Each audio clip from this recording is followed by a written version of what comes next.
ரெட்ரோலுக்ஸ் குடும்பங்களுக்கு வணக்கம். இன்றைய கார்த்திக் விஷன் நிகழ்ச்சியில் தமிழகத்தில் நடக்கும் அரசியல் நிகழ்வுகளை பற்றி பேசலாம். வணக்கம் கார்த்திக். வணக்கம் ஜோ. ரெட்ரோலுக்ஸை தொடர்ந்து சப்ஸ்கிரைப் பண்ணுறவங்களுக்கு மிக்க நன்றி. பண்ணாதவங்க சப்ஸ்கிரைப் பண்ணிட்டு வீடியோக்களை பாருங்கள், லைக் பண்ணுங்கள், கமெண்ட் பண்ணுங்கள், ஷேர் பண்ணுங்கள்.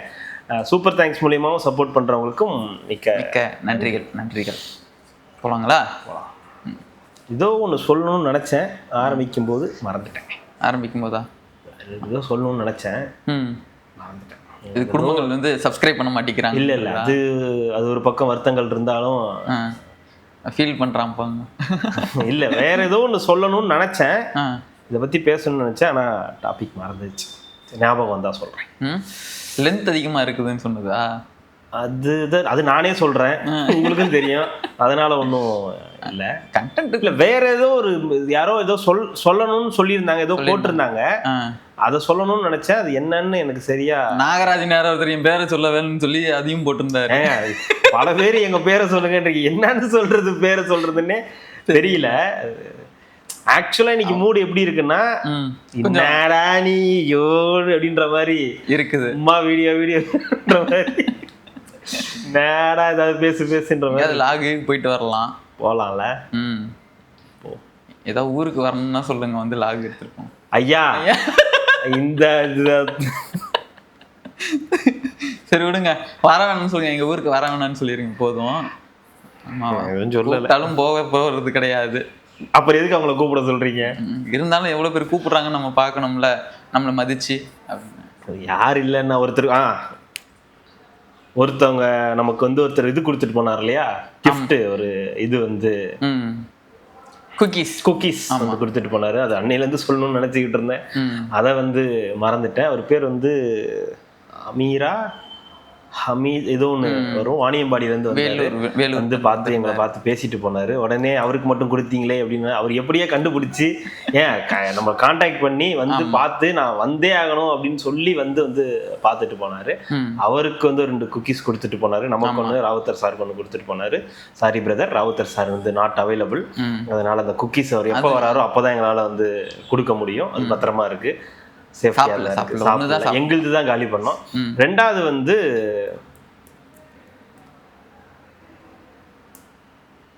லெட்டர், ஒருத்தவங்க லெட்டர் போட்டிருந்தாங்க. தோழின்னு சொல்லி ஒரு லெட்டர் வந்து எனக்கு போட்டிருந்தாங்க. இந்த அட்ரஸ் எப்படி கிடைச்சதுன்னு அவங்களுக்கு தெரியல. இந்த ஆஃபீஸ் நம்ம இருக்கிற ஆஃபீஸ் அட்ரஸ். ஆமாம், அதுக்கு வந்து லெட்டர் போட்டிருந்தாங்க. ஆனால் திருப்பி அவங்க ஒரு நம்பர் அனுப்பிச்சிருந்தாங்க, அவங்க திருப்பி கால் பண்ணதுக்கு அவங்க எடுக்கல. ஐ டோன்ட் நோ, அதனால வந்து என்னன்னு தெரியல. அது ரெண்டும் சொல்லணும்னு நினைச்சுக்கிட்டே நம்ம புலனாய்வு பண்ணதுல திருச்சின்ற ஏரியா மட்டும், ஏன்னா அது கொரியர்ல திருச்சின்னு போட்டிருந்தது தெளிவா, அதனால திருச்சின்னு வந்து கண்டுபிடிச்சிட்டோம். மற்றபடி வேற எதுவும் வாரியர்ஸ் கிட்ட வந்து டீடைல்ஸ் வந்து வாங்குறது வந்து கஷ்டமா இல்ல, அவங்க எடுக்காத டேட்டா இல்லதான் இருந்தாலும் போன் பண்ணா எடுத்துருந்துருக்கலாமே, ஏன் எடுக்கலன்றதுதான் தெரியல. எடுங்கப்பா, போன் எடுங்கப்பா. அதுக்கு அவங்க சொல்லுவாங்க, நீங்க எடுங்கடா முதல்ல. சரி, ஓகே, போலாங்களா? சொன்ன மாதிரியே வந்துட்டார்ல, என்னன்னு ஜாமீனோட வந்துட்டார்ல, கொடுத்துருச்சுல சுப்ரீம் கோர்ட்டு. கொடுக்கணும்ல, கஷ்டப்பட்டுருக்கோம்ல. இங்க இருந்து அவ்வளவு கஷ்டப்பட்டு இங்க இருந்து டெல்லிக்கு அனுப்பிச்சிருக்கோம். பல வக்கீல்களை வந்து அனுப்பிச்சிருக்கோம்ல. பல்வேறு வகையான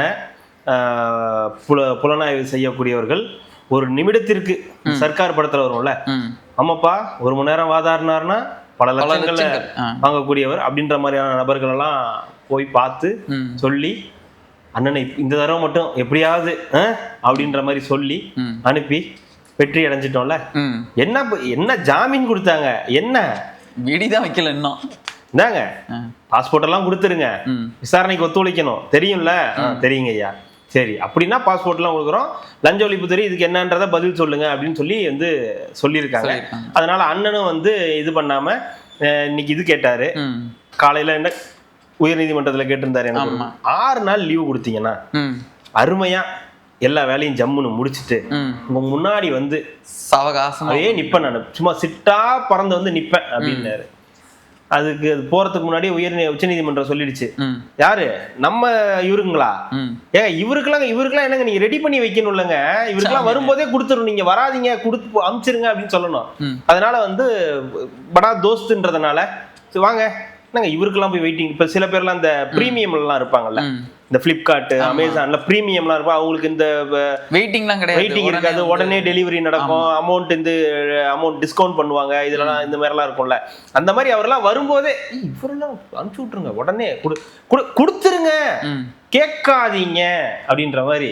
கேட்காதீங்க, கேட்டா கொடுத்துருங்க. ஒரு அரசாங்கமே ஒருத்தரை பார்த்து பயப்படுதுன்னா அது புரியல எனக்கு. நீங்களும் ஏதோ ஒண்ணு பண்ணிட்டு இருக்கீங்க, இதுன்றீங்க, அந்த பேரம் பேசுனதுக்குன்றீங்க, திருப்பி இப்போ டாஸ்மார்க்குன்றீங்க, கழுவுற மீன்ல நழுவுற மீன் மாதிரி நழுவிட்டு இருக்காப்ல.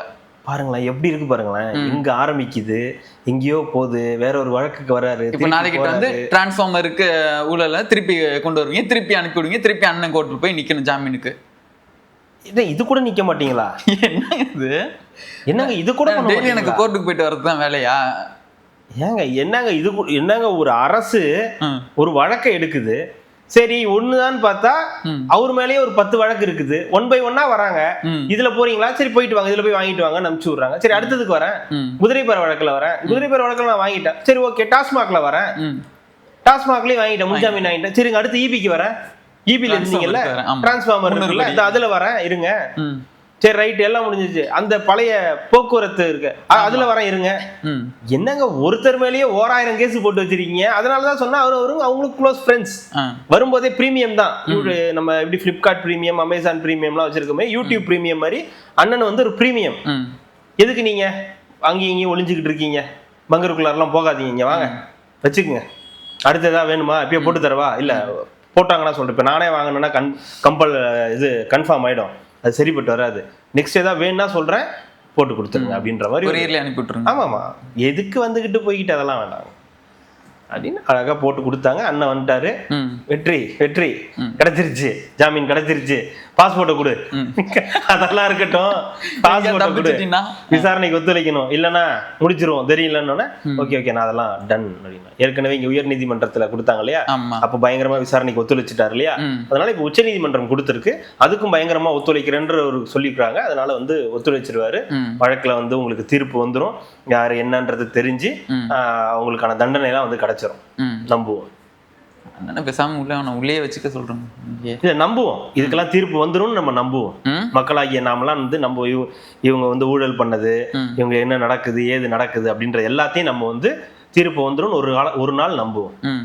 இல்ல இவரே ஒரு இந்த டிரான்ஸ்போர்ட் பிசினஸ் பண்ணிட்டு இருக்கிற பாத்தீங்க, பேட்டி வச்சிருந்தாரு.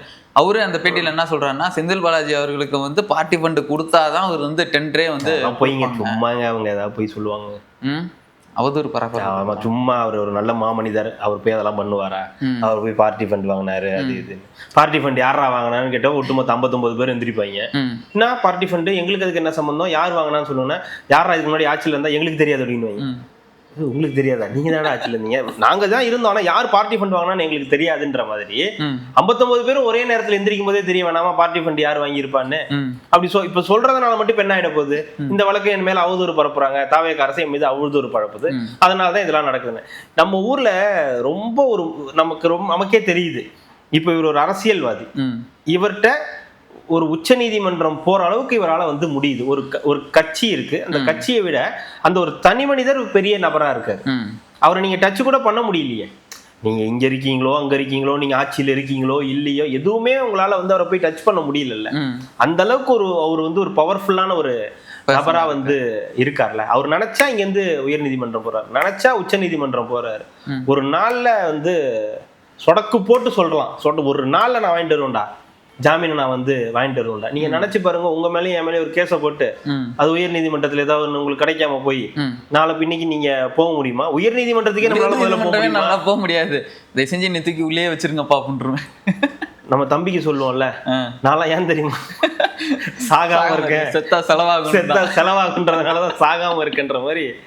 சாவு கூட இப்பெல்லாம் வந்து சனி ஞாயிறுல வரணும்னு விருப்பப்படுற ஊரா வந்து நம்ம ஊர் வந்து இருக்கு. ஏன்னா சனிக்கிழமை செத்தா ஞாயிற்றுக்கிழமை ஃபர்ஸ்ட் வீட்டுக்கு இருக்கலாம் அப்படின்ட்டு, திங்கக்கிழமை வேலைக்கு போயிருவாங்க. ஒரு நல்ல ஒரு பாட்டு எழுதியிருப்பாங்கல்ல இந்த சகுனி படத்துல, போனத்துக்கு முன்னால் நாளைய போனங்கள் போட்டி போட்டு கூத்தடிக்குது அப்படின்னு.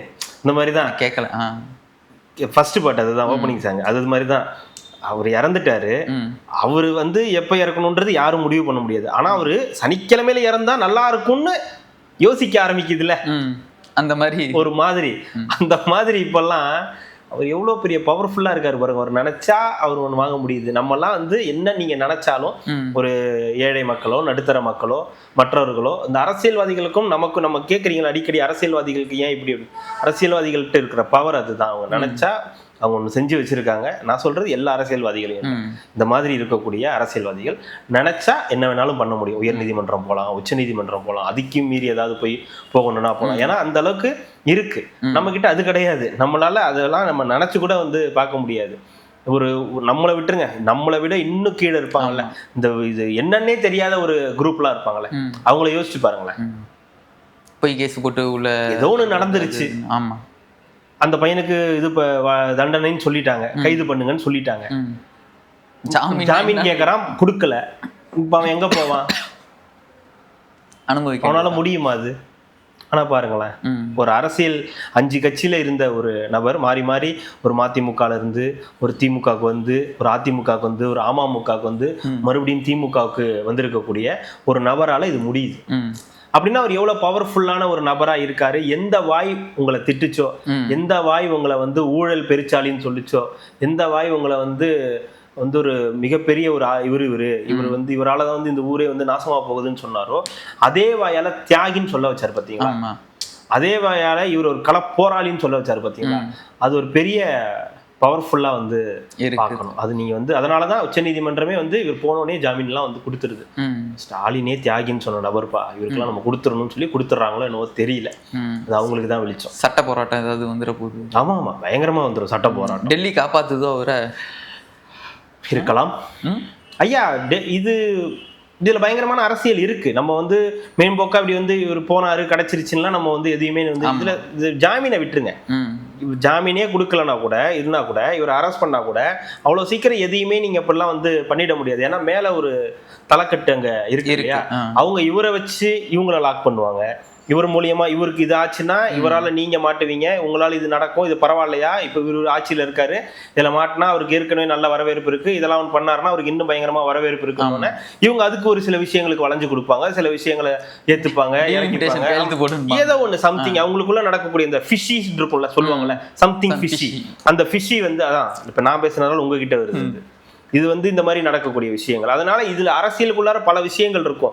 பல பேர் இங்க இருக்கக்கூடிய பல பேர் அங்க வந்து பயங்கர இதுவா தான் இருப்பாங்க. அதாவது இங்க ஆட்சி இழந்த டீம் இருக்காங்க இல்லையா, இப்ப அங்க டெல்லியில ஆட்சியில இருக்க டீம் இருக்காங்க இல்லையா, அவங்களுக்கும் பயங்கரமான கனெக்ஷன்லாம் இருக்கு. பல அமைச்சர்கள், முன்னாள் அமைச்சர்கள்லாம் பயங்கர தோஸ்து.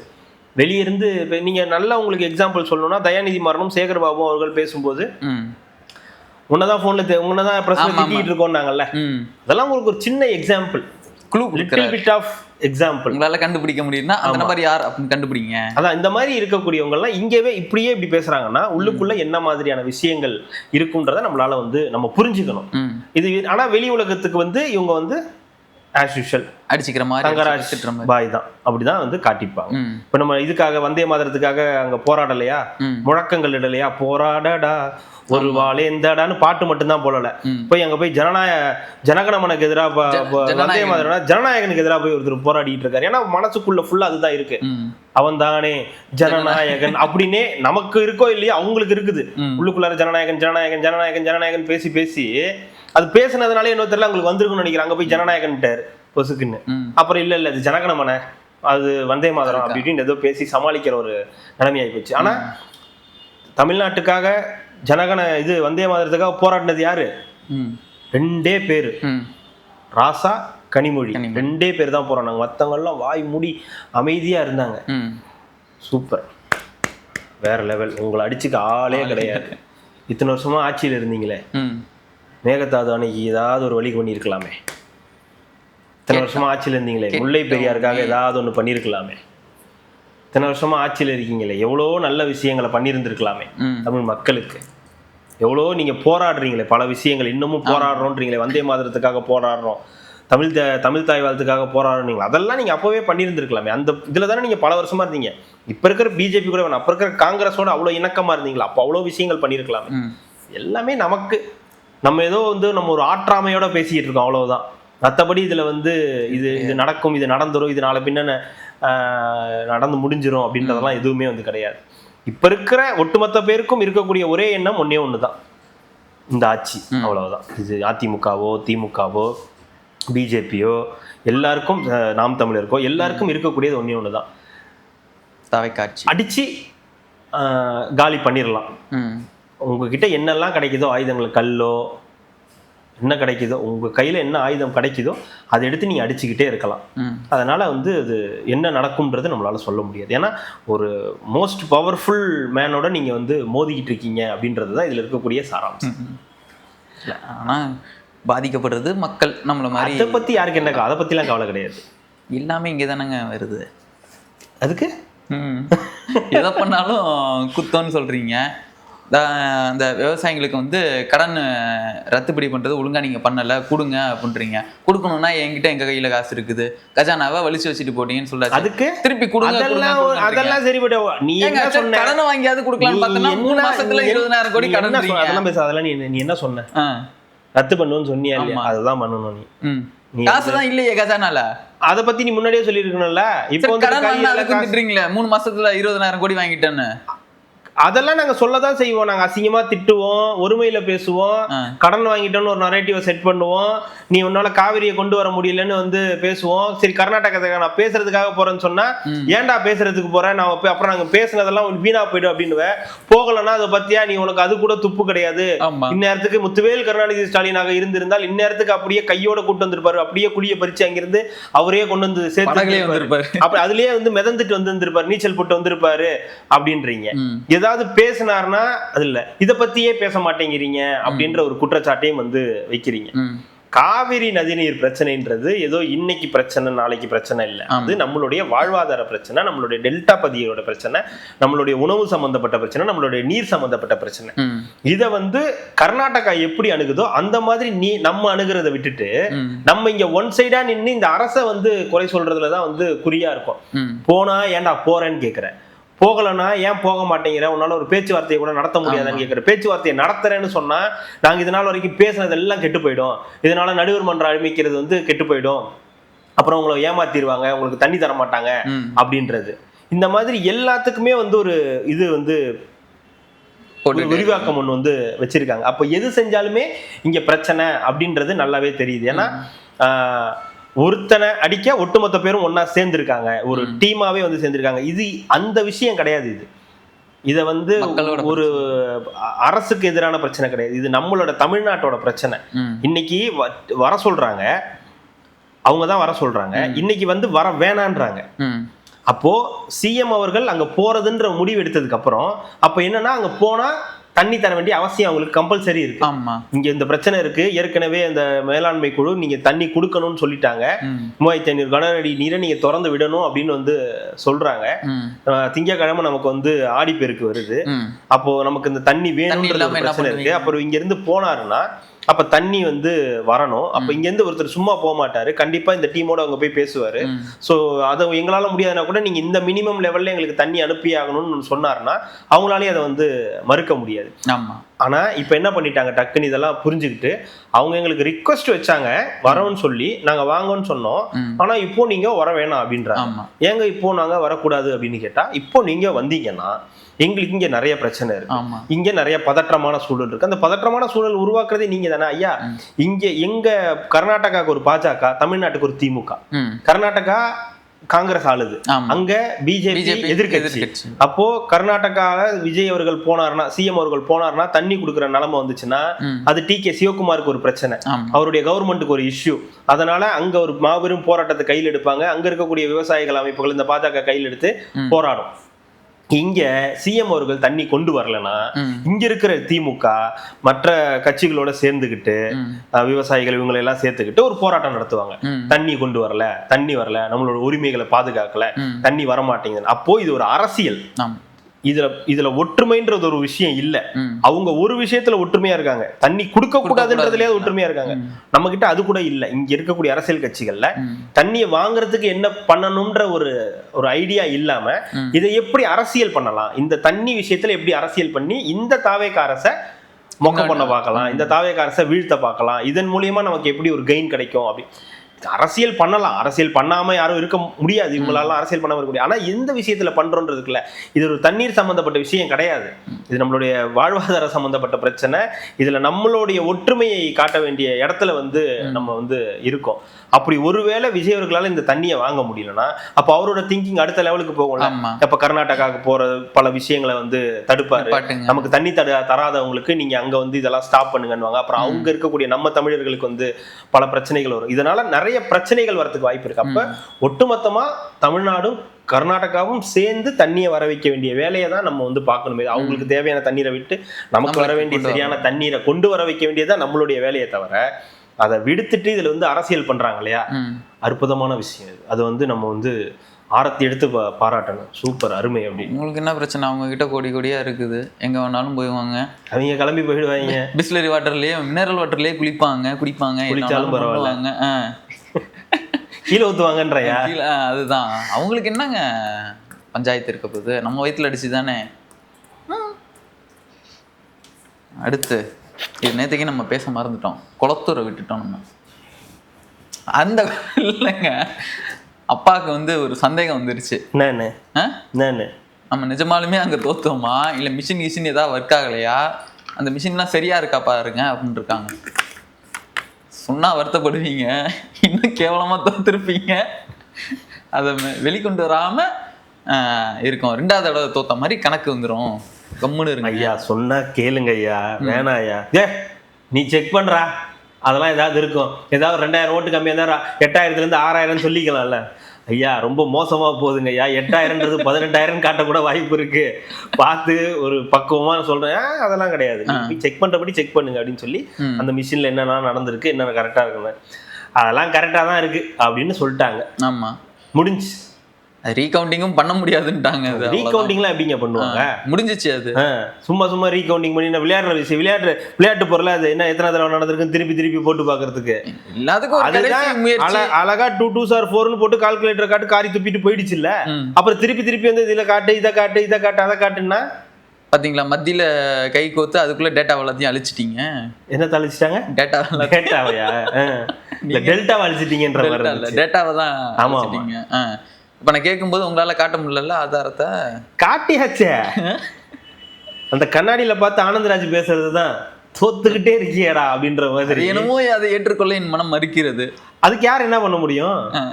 ஏங்க உங்களுக்கு ஏத்துக்க மனம் இல்லைன்னு சொல்லிதான் அன்னைக்கே அடுத்த நாளே குளத்தூர் கூட்டு போனாங்க. ஆமாங்க நாங்க ஓட்டு போடலன்னு சொல்லி அழுதே நிரூபிச்சிட்டாங்க, மன்னிச்சிருங்க நாங்க வந்து ஓட்டு போடலை அப்படின்னு சொல்லி செட்டிங் பண்ணியாச்சு. அதுக்கப்புறம் சரி இங்க இருந்தும் மனசு ஆறலன்னு சொல்லிதான் வேற எங்கேயோ கொடைக்கானலோ எங்கேயோ கூட்டு கொடைக்கானல் போயிட்டு சரின்னு சொல்லிட்டு அங்கேயும் வந்து மனசு ஆறலன்னு சொல்லிட்டு தான் திருப்பி வந்து நான் பட்டமளிப்பு விழாவுக்கு போறோம்னு சொல்லி இதுக்கு போனாங்க. லண்டனா 10,000 வச்சுட்டு இந்த லண்டனுக்கு எங்கேயோ போனாங்க, துபாயோ லண்டனோ போனாங்க. அப்போ அதுக்கப்புறமும் சரியாகலாம் அப்புறம் யார் என்னதான் பண்ண முடியும்? இல்லைன்னா இல்லதானுங்க. பர்கூர்ல தோத்தா ஜெயலலிதா தோத்தவங்க தான், இதுல போய் ஏதாவது நீங்க ஆராய முடியுமா? எப்படி நம்ம தோத்து குளத்தூர்ல நீங்க தோத்தீங்கன்னா அது தோத்ததுதான்.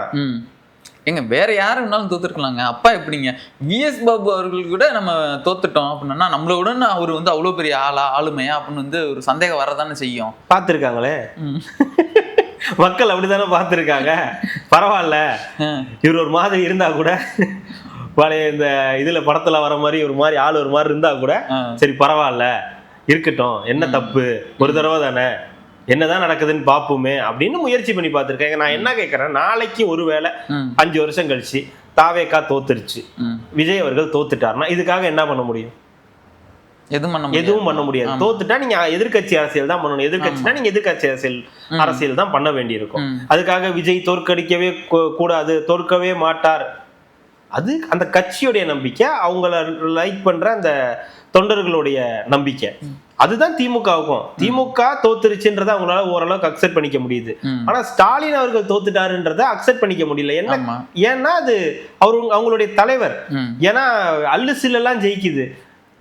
ஏன்பா ஒரு சென்னை கோட்டையில 16 தொகுதியில 2 பேர் ஜெயிக்கிறாங்கப்பா. சரி இவர் ஜெயிக்கிறாருன்னா அதுல ஒரு லாஜிக் இருந்துச்சு. சின்னவர் ஜெயிக்கிறாருன்னா அவர் வந்து ஒரு இளம் பெரியார், ஒரு சின்ன கலைஞர் அப்படின்றதுனால அவர் வந்து ஜெயிச்சாருன்னு வந்து ஏத்துப்பாங்க. இவர் எப்படிங்க ஜெயிச்சாரு? பாபு அந்த சந்தேகம் வருதுல எல்லாருக்கும். ஆமா, எங்க தலைவரே தோக்குறாரு, நீ எப்படி ஜெயிக்கிற? அந்த சந்தேகம் வரும்ல. அப்ப அதுதான் இங்க பிரச்சனை. அப்ப நீங்க உங்களோட தொகுதியை நீங்க தான் கவனிச்சிருக்கணும். அடுத்தவன்ட்ட கை மாத்தி விட்டு நீ பாத்துக்க பாபு அப்படின்னா அது மட்டும் இல்ல, யாரெல்லாம் யாசகம் தேடி வந்தாங்களோ அவங்க எல்லாம் ஜெயிச்சுட்டாங்க. திமுக அது இவங்க எல்லாமே தோத்துட்டாங்க. அவரு இவருமான 6-8 பேருக்கு மேல ஜெயிச்சுட்டாங்க. இங்க இருக்கிறவங்க எல்லாம் தோத்துட்டாங்க. அதுக்கு என்ன, யார் என்னங்க பண்ண முடியும்? அது வந்து பிரச்சனை வந்து திமுக கிட்ட இருக்குங்க. இன்னைக்கு வரைக்கும் கூட கட்சியில ஏதாவது களை, நீங்க சொன்னீங்களா இன்னைக்கு எடுக்கிறாராம் அப்படின்னு, களை எடுக்கிறாராம், அதெல்லாம் ஒண்ணும் எடுக்கலையா. அது என்ன இருந்துச்சு அது அப்படியே வச்சிருங்கன்ட்டாராம். பருத்தி மூட்டை அங்கேயே இருக்கட்டும் அப்படின்னாராம். அப்புறம் என்ன இதுக்கு வந்து இதெல்லாம் கேட்டீங்கன்னு வந்து கேக்குறாங்களாம். பெட்டிஷன் போடுங்க, அந்த நீங்க ஏதோ ஒன்று சொன்னீங்களே மெயில் அனுப்புறதா, மெயில், ஆமா, இது மூலியமா வந்து உடன்பிறப்பே அனுப்பி விடு அப்படின்னு ஏதோ ஒன்று சொன்னாங்கல்ல, அமுச்சு விட்டாங்கல்ல. அமுச்சு விட்டு எல்லாத்தையும் ஓபன் பண்ணி பார்த்தா எல்லாம் அவங்க பேரே இருந்திருக்குது. அப்படியே க்ளோஸ் பண்ணி வச்சிரு.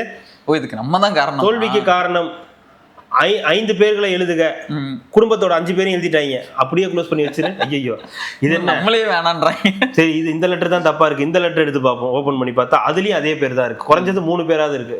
இது வேலைக்கு ஆகாது அப்படின்ட்டு என்ன நடந்துச்சோ அது அப்படியே நடந்ததாவே இருக்கட்டும், யாரும் இதையும் மாத்த வேண்டாம் அப்படின்னு சொல்லிட்டாங்க.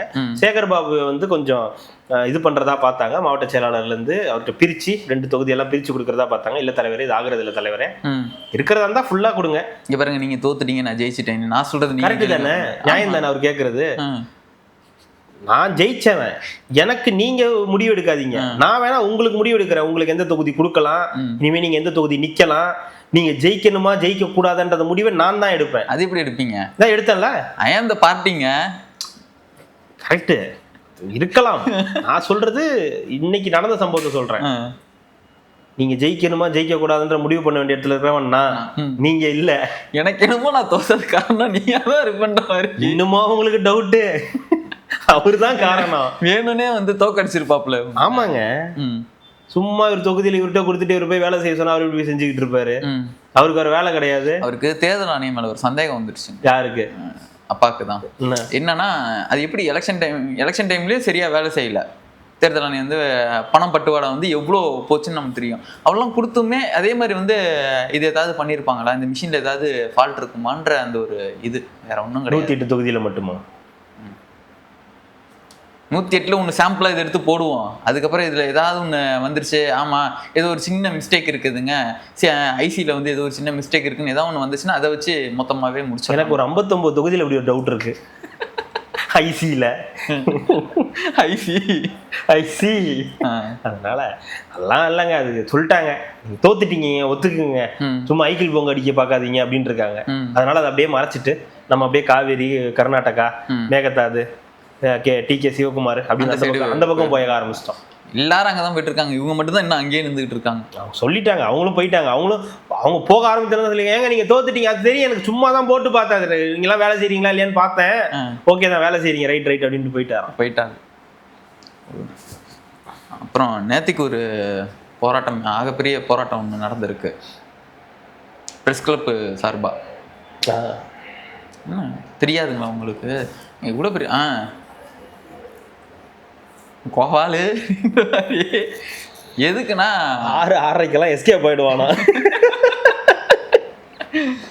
பத்திரிகை வந்து முன்ன மாதிரி வந்து இப்ப இல்ல. பத்திரிகை அவர் பத்திரிகையா? அவர் பத்திரிகை இல்லாம போயிருச்சு, அது வேற விஷயம். நெற்றி கண்ணை திறந்தாலும் குற்றம் குற்றமே. ஆமா, ஒரு ரிப்போர்ட்டர் அடிக்க போறாரு அந்த எம்எல்ஏ கபில் சோளிங்கர் எம்எல்ஏ வந்து அடிக்க போறாப்புல. அதே மாதிரி அன்னைக்கு ஒருத்தர் வந்து விஜய்னா அவரு வந்து ஒரு ரிப்போர்ட்டரை வந்து அடிக்கிறாரு 2 தடவை. விஜய் ரிப்போர்ட்டர்ல நம்ம இல்ல புதிய இன்னொருத்தர் ஒட்டுமொத்தமா தாவேக அரசு ரெண்டு பத்திரிகையாளரை தாக்கிட்டீங்க, 2 தடவை வந்து லைவ் கட் பண்றீங்க. இது என்ன ஜனநாயகமா புனநாயகமான்னு எனக்கு தெரியல, புரியுதுங்களா? இந்த மாதிரி பத்திரிகையாளர் மேல கை வைக்கிறது வந்து சரியில்லை. அதை கண்டிச்சு நான் வந்து போராட்டம் பண்றேன். இந்த பழனியாண்டின்னு ஒருத்தர் வந்து எம்எல்ஏ வந்து, ஆமா, நியூஸ் தமிழ் 24/7 அப்படின்ற ஒரு சேனலோட ரிப்போர்ட்டரை போட்டு பொலன்னு பொழந்தாரு. ஹெல்மெட்டு, கேமரா, கை, கட்டை எல்லாத்தையும் வச்சு பொழந்தாரு. அந்த சேனல்ல முன்னாள் வேலை செஞ்சிட்டு இருந்த ஒருத்தர் இருந்தார் இல்லையா, திமுக ஆதரவா பேசக்கூடிய ஒருத்தர், இன்னைக்கு அவர் ரிசைன் பண்ணிட்டாராம். மண்டேலா. ஆமா, அவர் ரிசைன் பண்ணிட்டாராம். அவரெல்லாம் கூட அப்போ வந்து கொந்தளிக்கல. அப்போ நக்கீரன் கோபால் அவர்கள் எங்க போயிருந்தாருன்னு தெரியல. ஏதாவது எங்கேயாவது தேனை ஊத்தி கையில ஊத்தி இது பண்ணிட்டு இருந்தாராம். தேர்தல் நேரம் கொஞ்சம் பிஸியா இருந்துட்டோம் தாங்க. தேனை கையில ஊத்தி ஏதாவது பண்ணிட்டு இருந்தாரான்னு நமக்கு தெரியாது. ஓகேங்களா? அப்பெல்லாம் வந்து இல்ல, அப்படிலாம் பண்ண மாட்டாரு. அப்போ வந்து போட்டு அடிச்சாங்க, உதைச்சாங்க, எல்லாம் பண்ணியிருக்காங்க. அப்பயும் புதிய தலைமுறையோட இதெல்லாம் வந்து மாத்தி எல்லாம் வந்து நடந்திருக்கு. பல்வேறு பிரச்சனைகள் வந்து நடந்திருக்குது. அப்பெல்லாம் பத்திரிகையாளர்கள்லாம் வந்து ரொம்ப ஒரு இதுவா இருப்பாங்க, சாதுவா இருப்பாங்க. பெரிய அளவுக்கு கேள்விகள் இருக்காது. முதலமைச்சரே பார்த்தா கூட என்ன கேட்பாங்கன்னா, சார் கிளைமேட் எப்படி இருந்துச்சு சார், ஊட்டியில கிளைமேட் எப்படி இருந்துச்சு அப்படின்னு கேட்குற அளவுக்கு தான் தமிழ்நாடே இருந்துச்சு. சொர்க்க பூமியா தான் வந்து இருந்தது. ரிப்போர்ட்டர்ஸ்க்கு எந்த பிரச்சனையுமே இல்லை. பத்திரிகையாளர்கள் வந்து எப்பவுமே வந்து முதலமைச்சரை பார்க்க முடியும், கேள்விகள் கேட்க முடியும். அப்படிதான் இருக்கும். ஒரு சாஃப்டா தான் இருக்கும்னு வச்சுக்கலாம். ஏன்னா பிரச்சனைகளே இருக்காது. பெரிய அளவுக்கு தமிழ்நாட்டில் எந்த பிரச்சனையும் இல்லாததுனால ரொம்ப சாஃப்டா இருப்பாங்க. ரிப்போர்ட்டர்ஸ் எல்லாம் யாரும் அடிக்க மாட்டாங்க. திமுக காரங்கெல்லாம் எல்லாம் பர்ஃபெக்டா நடந்துப்பாங்க. ஆனால் இப்போ ரீசெண்ட் டேஸா பார்த்தீங்கன்னா, தாவே காட்சி வந்ததுலேருந்து பார்த்தீங்கன்னா ஒரே அடக்குமுறை. ரிப்போர்ட்டர்ஸ்களை பார்த்தாலே வந்து டென்ஷன் ஆகுறாங்க, ரிப்போர்ட்டர்களை பார்த்தாலே அடிக்க போறாங்க, கேள்வி கேட்டால் பதில் சொல்ல மாட்டேங்கிறாங்க. அதனால வந்து அது அவங்களுடைய இது வந்து நியாயமானது தான், அதுல ஒன்றும் தப்பு கிடையாது. அதுவும் நக்கீரன் கோபால் மற்ற இந்த மாதிரி ஆட்கள்லாம் வந்து அந்த முன்னெடுப்புன்றது சாதாரண முன்னெடுப்பு வந்து கிடையாது.